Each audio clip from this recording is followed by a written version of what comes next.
Welcome back to the shop, guys. This week on the channel, I'm gonna build an herb spice grinder box. So stick around. I'm Stoner Ericson from Ericson Design Company, and let's build something. Ta-da!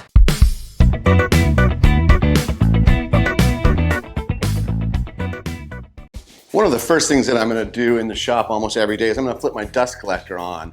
I have the 1250 CFM Dust Right dust collector up in the attic. It keeps the noise down and it puts dust collection at every one of my stations. So I just flip that on, and with my earbuds I can take calls, and I really don't hear it up there at all when I have listening to podcasts and stuff. So that's one of the first things I'm gonna do. Next, we're gonna get into the scrap wood pile and see if we can find some really hard wood, because this is gonna be a grinder to grind up spices, and we want it to be really hard. We can't use a soft wood on this.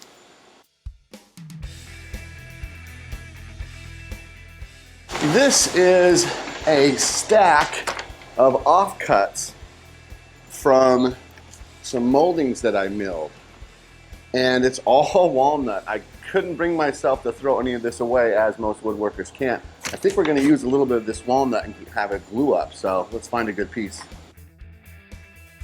Now I use these little bungee cords to keep these long stalks together, and it really helps keep my shop organized.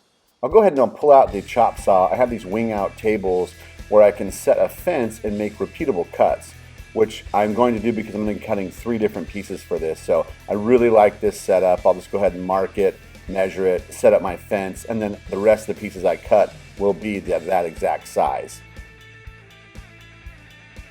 I have this gorgeous orange poduk. It's an exotic wood. I got it at Woodcraft. This piece was actually only $2. So it's a good example that if you want to get exotic woods, they're really not that expensive, and branch out in different kinds of wood. I'll move over to the joiner, and I'm going to joint all 4 sides because I want to do an 1/8 inch offcut, so I have a little extra of this laying around the shop for inlays if I ever come across something I want to put an inlay into. At the table saw, I'll make sure that my table saw blade is at the appropriate height, which is just above the actual scoop cutout. You don't want this thing super high when you're making these shallow passes. And you can see here when I do the walnut inlay, I actually lower the blade to that same height. And this is the safest way to work on this saw.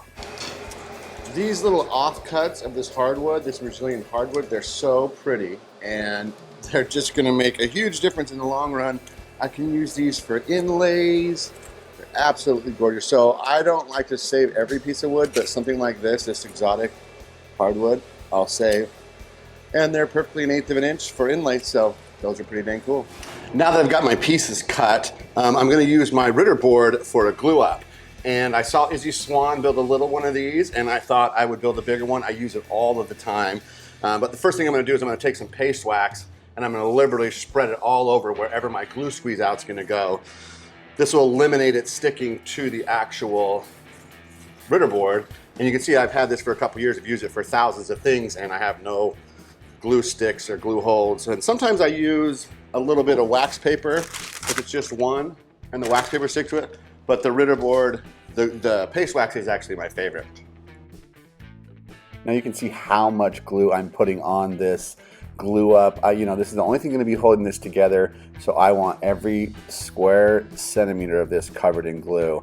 I take a few blocks and just kind of block it to it. I put paste wax on the back of that as well, and then I just pull that lever and I got my clamps. I'll go ahead and take a sharp putty knife and a rag with some warm water on it, and I'll clean all the excess glue up that I can reach. This is very, very important. That way I'm not fighting the glue later. Now I can just let this set up. I've got this Titebond quick set glue. Since this isn't getting wet, this glue will work just fine. Sets up in about 20 minutes. I wait about 2 hours before I'll carve it or cut it up. But that's much faster than 24 hours with the Titebond 2 or the Titebond 3. This is a great glue. I'm not sponsored by these guys, but I do like Titebond quick set glue. I use it a lot on this board. And now we can just walk away from that. It's all set up. If I was making multiples of these, I'd have this all set up so they just kind of fly in there, fly in there. You really like to see that glue squeeze out. And because we use the paste wax, we're really not gonna get any glue on our Ritter board. After having it set up for about an hour and a half, I'll go ahead and clean the excess glue off the Ritter board and off the back of the actual panel. I'll run it through the Jet 1632 drum sander at 120 grit, and then I'll easily switch the grit out to 220. Now I'm taking this thing all the way to almost a final sand. All I'll really have to do is an orbital sand, a light orbital sand, and a hand sand. That's why I love this Jet 1632. It makes light work one of the most important things in the shop. You can see how beautiful this came out.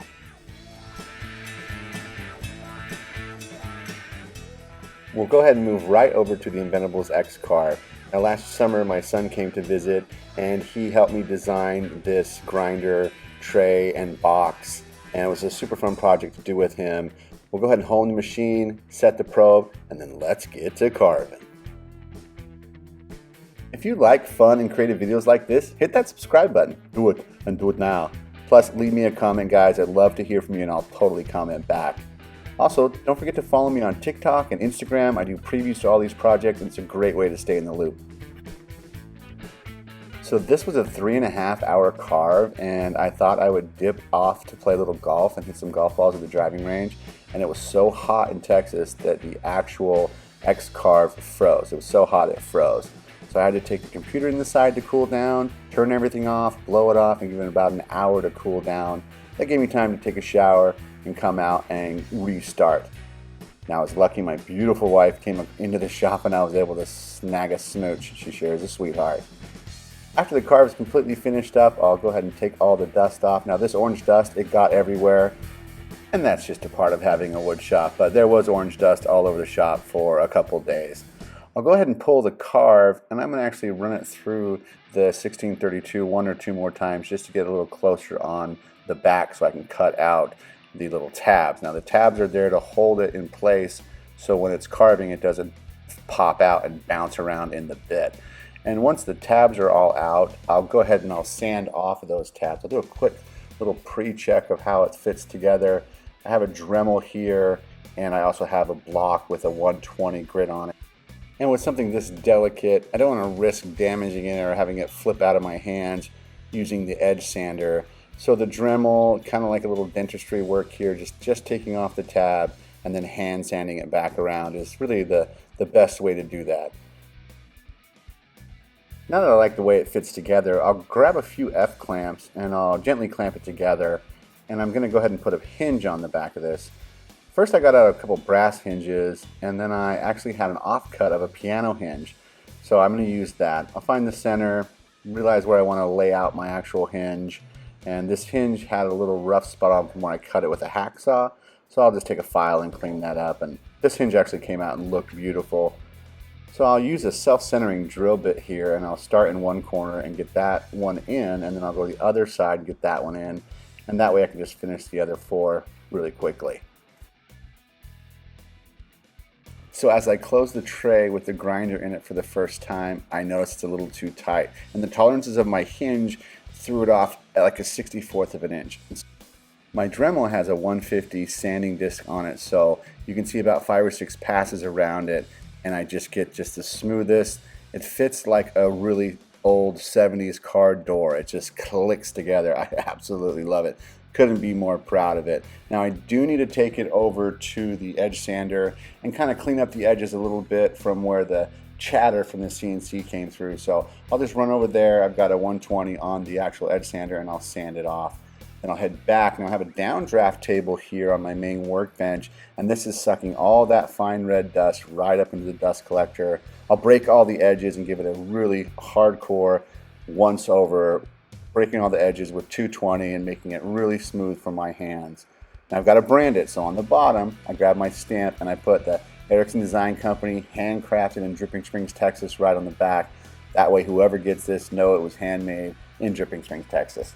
Now I'm going to grab my walrus oil here. Now you guys might think, oh, why would you put butcher block oil on something that's going to hold spices? Once this oil dries out, just like a pepper grinder, it'll last forever. It'll keep the spices really fresh and clean, and it's food safe. And it's really the best way to do this when you're working with these kinds of herbs and spices. And walrus oil is my favorite butcher block oil, and boy, this thing really shines when you get that oil on it. You can see that grain come out, and look at the detail of those carves. It is always fun to have you guys here in the shop. Here's a walnut one that I made that had a wooden hinge, and if you followed me on Instagram or TikTok, you would have seen me kind of build this one along the way. If you want one of these, get at me in the comments below. Guys, also the music on this channel, it's local to this channel, so it's in the link in the description below. If you like the music, check that out. Thanks for watching, guys. I'm Stoner Ericson from Ericson Design Company, and we built something. Ta-da!